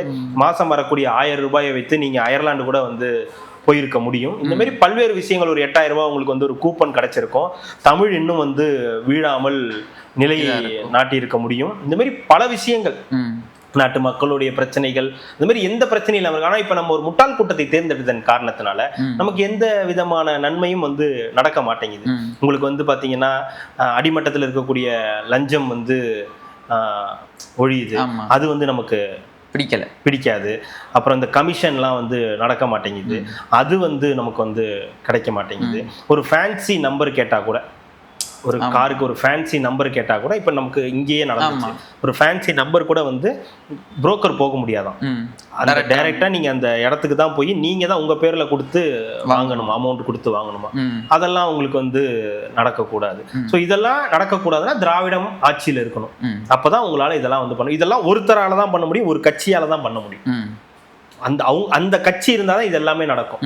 அப்போ இதெல்லாம் இன்னொரு பெரிய விஷயம். இந்த பார்ட்டி ஃபண்டு வாங்குறது, லஞ்சம் வாங்குறது, புரோக்கர் மூலியமா எல்லாத்தையும் அனுபவிக்கிறது, எல்லாத்துக்கும் பணம் இருந்தாதான் வேலை நடக்கும்ன்றதெல்லாம் வந்து அதுதான் நமக்கு முக்கியம்.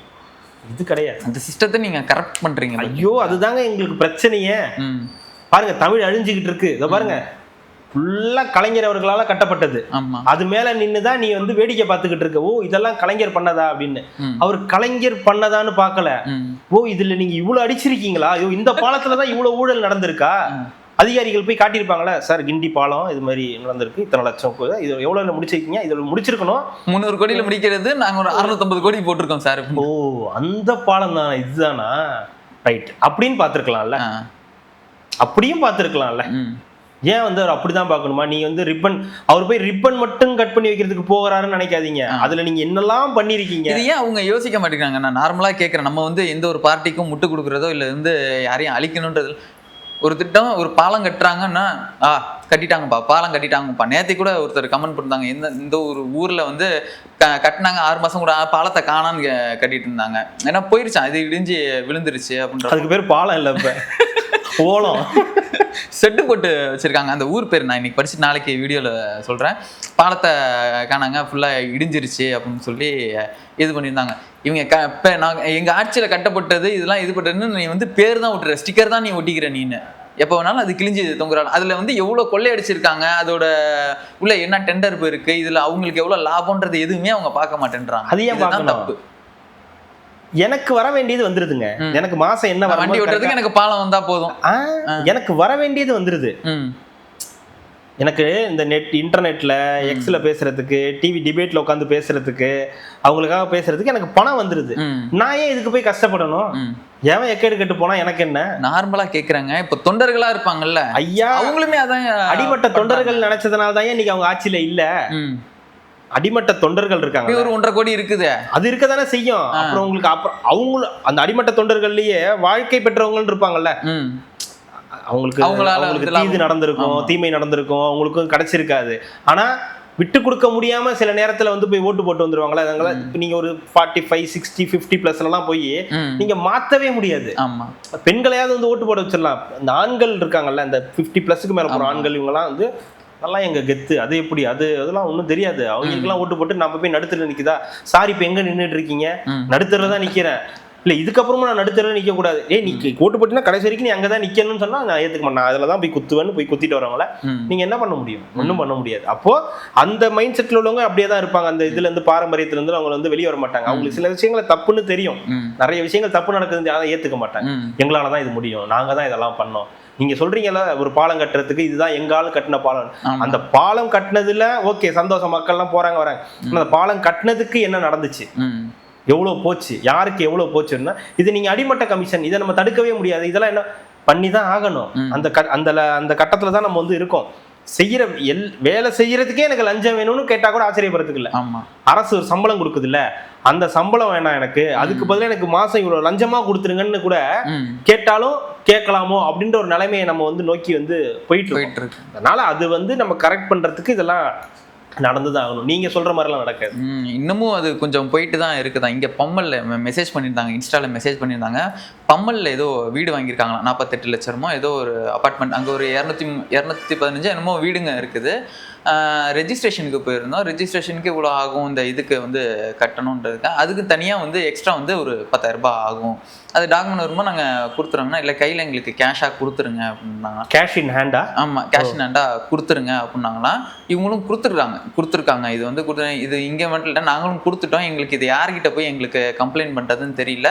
இதே மாதிரி தான் அங்கே இருக்கிற ஒரு 200, ஏன்னா நீங்களா போய் டைரெக்டாக பண்ணிங்கன்னா 20,000 ரூபா செலவாகும். இது நாங்கள் பில்டர்ஸ் மூலியமாக போடுறதுனால பில்டர்ஸ் வந்து பல்க் அங்கே கொடுத்துருவோன்றனால அவங்களுக்கு கன்செஷன் கொடுத்து 10,000 வந்து கட்டினா போதும் அப்படின்ற மாதிரி. இதெல்லாம் உங்களுக்கு தெரியாதா? இது வழக்கமாக இருக்கிறது தானே, நார்மலைஸ் பண்ணுறாங்க, இதெல்லாம் வழக்கமாக இருக்கிறது தான், இதெல்லாம் எதுவுமே ஆகாது, கொடுக்காம எதுவுமே பண்ண முடியாதுன்னா இவங்களும் கொடுத்துருக்காங்க, கொடுத்து தான் வந்து இது பண்ணியிருக்காங்க. இது எங்கே நான் போய் சொல்கிறதுன்னு தெரில. இது மாதிரி 230 வீடு இருக்கும். அப்போ இதே மாதிரி தான் அங்கே 10,000 போயிட்டு இருக்குது. அதான்யா, இது முதலமைச்சருக்கு நல்ல நோக்கம் இருக்கலாம், சில அமைச்சர்களுக்கு நல்ல நோக்கம் இருக்கலாம், இதெல்லாம் இப்படி இருக்கக்கூடாதுன்னு. அவங்களுக்கு கீழே இருக்கக்கூடிய ஆட்கள் அதிகாரிகள்லாம் சேர்ந்து தான் இதை வந்து தடுக்க முடியுமே தவிர, ஏன்னா அவங்களாம் வாங்கியே பழக்கப்பட்டவங்க, அது இல்லைன்னா வாழவே முடியாது. இது எப்படி நீ வந்து இல்லைன்னு சொல்ல முடியும்? நான் 50 வருஷமா இந்த ஃபீல்டுல இருக்கேன், இதை நான் ரெகுலரா பண்ணிக்கிட்டு இருக்கேன். நான் 5 ரூபாய் ஆரம்பிச்சது இன்னைக்கு 5 லட்ச ரூபா வரைக்கும் எனக்கு வந்துகிட்டு இருக்கு. இது நீ வந்து இன்னைக்கு இருந்து திடீர்னு உனக்கு இதுமே கிடையாதுன்னு சொன்னா நான் அதை எப்படி ஏத்துப்பேன்? நம்ம இந்தியன் ஃபர்ஸ்ட் படம் வந்துச்சுல்ல, இந்தியன் 2 மறந்துருங்க, அது நம்ம வாழ்க்கையில இருந்து எடுக்க வேண்டிய படம். இந்தியன் 1 இருக்கு இல்லையா, அதுல சொல்லுவாங்கல்ல, இப்பதான் கொஞ்சம் கொஞ்சமா திருந்திக்கிட்டு இருந்தானுங்க, இப்ப திருப்பி அவங்களுக்கு கலர் டிவி டிவிடி பிளேயர்னு வந்து திருப்பி நீ ஆரம்பிச்சு வைக்கிறியா அப்படின்னு சொல்லி சேனாபதி கேட்பாரு. அந்த மாதிரி தான் இதெல்லாம் வந்து பயத்தை உண்டு பண்ணி வச்சாலும் அதிகாரிகள் அதை வந்து சரிப்படுத்தணும்ல, அதிகாரிகள் சரியா இருக்கணும்ல. அதிகாரிகள் சரியா இல்லாத வரைக்கும், அவங்கள வந்து நீங்க கண்ட்ரோல் பண்ணாத வரைக்கும், அவங்க மேல ஆக்ஷன் எடுக்காத வரைக்கும் இது நடந்துகிட்டு தான் இருக்கும். கீழே அடிமட்டத்துல கொஞ்சம் பயம் வருது, ஆனா பயம் தான் வருதே தவிர வாங்கக்கூடாதுன்ற எண்ணம் இல்லை. இப்படி வாங்கிடக்கூடாது. அதாவது சாதாரணமா வாங்கிட்டு இருந்த விஷயம் இப்ப பல்வேறு இதுல பிரிச்சு விடுறது, அங்க போய் கொடுத்துரு, அங்க வச்சுது, அப்படி வந்து போயிட்டு இருக்கு. இல்ல பொருளா வாங்கிடுறேன், டிவியா இறக்கிடு, நகையா கொடுத்துடு, அந்த மாதிரி வந்து போறதுக்கு வாய்ப்பு இருக்காது. எல்லாத்தையுமே தடுக்க வேண்டி இருக்கு. அதுக்கு அதிகாரிகள் முடியலன்னா வேற எதுவுமே வழி இல்ல, கொடுத்துதான் ஆகணும்ன்ற அந்த கட்டாயத்துக்குள்ள தானே போயிட்டு இருக்காங்க. இப்ப நம்மளே ஒரு சர்டிபிகேட் வாங்குறப்ப இல்ல கொடுத்துதான்ப்பா ஆகணும் அப்படின்னு சொல்ற இடத்துல நம்ம தனி ஒரு மனுஷனா இருந்து அங்க எதுவுமே பேச முடியாது. இல்லதான் உங்களுக்கு வந்து ஆப்ஷன்ஸ் கொடுக்குறாங்க. நீங்க சொல்ற மாதிரிதான் ஆப்ஷன்ஸ் ஏதோ ஒரு இதுல இருக்கிறவங்க ஓகே. சாதாரண மனுஷன் என்ன பண்ணும், லஞ்ச ஒழிப்புன்னு சொல்லி உங்களுக்கு ஒரு நம்பர் கொடுத்துருக்காங்கல்ல, அதுல நீங்க கம்ப்ளைண்ட் பண்ணுங்க. அதையும் மீறி இல்லைன்னா உங்ககிட்ட ஒரு போன் இருக்கு, அந்த போன் மூலியமா நீங்க ஒரு வீடியோ போடுங்க, எனக்கு இந்த மாதிரி நடக்குதுங்க அப்படின்னு சொல்லி. அப்படி ஒரு வீடியோ போட்டு தானே இந்த MC ராஜா சமூக விதிக்கு போனாரு, அந்த ஹாஸ்பிட்டலுக்கு போனாரு, இந்த மாதிரி ஆக்ஷன் எடுக்கிறாங்கல்ல. கண்டிப்பா அதுக்கான கிடைக்கும், உடனே கிடைக்கலன்னா கூட உங்களுக்கு அதுக்கான தீர்வு கிடைக்கிறதுக்கான வாய்ப்புகள் வந்து இருக்கு. ஏன்னா நம்ம சொல்ல இருக்குது இல்ல, அதுதான் சொல்றேன், சொல்லதான் அந்த நார்மலைஸ். இப்ப இன்னைக்கு எப்படி வந்தாங்க டாஸ்மாக்ல, இனிமே நாங்க கொள்கை முடிவு எடுத்திருக்கோம், இனிமே நாங்க 10 ரூபா வாங்குறது இல்லைன்னு எங்க இருந்து வந்துச்சு? 4 பேரை பிடிச்சி நீ இனிமே வேலைக்கு வேணாம் போன்னு சொன்னதுக்கு அப்புறம் தானே வருது. இந்த மாதிரி கொஞ்சம் கொஞ்சமா தான் அதை கொண்டு வர முடியாது. ஒரு ப்ராசஸ் தான். உண்மையாவே அந்த படத்துல சொல்ற மாதிரி இது ஒரு ப்ராசஸ். இன்னைக்கு நாளைக்கு நடக்கக்கூடிய விஷயம் இல்லை, இன்னைக்கு ஒரு 3 மாசம் நடக்கக்கூடிய விஷயம் இல்லை. இன்னும் ஒரு 3 வருஷம் 5 வருஷம் 10 வருஷம். இன்னைக்கு அவர் ஆரம்பிச்சு வைக்கிறாரு, நாளைக்கே அவர் ஆட்சி இல்லைன்னா கூட அடுத்தடுத்து வரவங்க அதை செஞ்சாங்கன்னா கூட அது நிற்கும். அதுக்கான விதை அவர் போட ஆரம்பிச்சிருக்காரு. நல்லது நடந்துச்சுன்னா அப்படியே அதை கண்டினியூ பண்ணலாம். இல்லை ஒத்துழைக்க மாட்டாங்க அப்படின்னா மீண்டும் இதே நிலைமை தான் வரப்போகுது. திமுக அதிமுக தாவேக்காவுக்கும் வேற யாராவது ஒரு கட்சி கூட வரலாம். அது எனக்கு இன்னும் நம்பிக்கை இல்லை. அடுத்து இன்னொரு கட்சி இல்லைன்னு சொல்ல முடியாது. நீங்க உடனே இவ்வளவு நாள் அப்புறம் இந்த கட்சி எல்லாம் பண்ணிட்டு இருந்துச்சு சொல்லுங்க. எல்லா கட்சியும் பண்ணுச்சுங்க. நான் சொல்றது இப்ப ஆரம்பிச்சிருக்காங்க. இதுக்கு அடுத்து வரவங்களும் அதை இவங்களே இருக்காங்கன்னா ரைட், ஓகே. இவங்களே அதை இப்ப இருக்கிற ஆட்சி அப்படியே கண்டினியூ பண்ணி அதை சரி பண்ணாங்கன்னா ஓகே. சரி பண்ணாத பட்சத்துல அதுதான் நம்ம தலையில வேற ஒன்றும் பண்ண முடியாது. அவ்வளோதான் கார்த்திக், முடிஞ்சது. ஏன் பாக்குறீங்க, சீக்கிரம் முடிச்சிட்டோமா லேட் ஆயிடுச்சானா? அதே மாதிரி தாடியெல்லாம் ட்ரிம் பண்ண சொன்னாங்க. கொஞ்ச நாளைக்கு நான் இப்படிதான் இருப்பேன், அட்ஜஸ்ட் பண்ணிக்கோங்க. ஆமா ஆமா, ஒரு மாத காலத்திற்காக நான் இப்படிதான் இருப்பேன், பார்த்து கொஞ்சம். அதுக்கப்புறம் ஹேண்ட்ஸன் பாயா. ஆமா ஆமா. மீண்டும் நாளைக்கு நிறைய செய்திகளோட பேசுவோம் கார்த்திக். மிக்க நன்றி. மகிழ்ச்சி.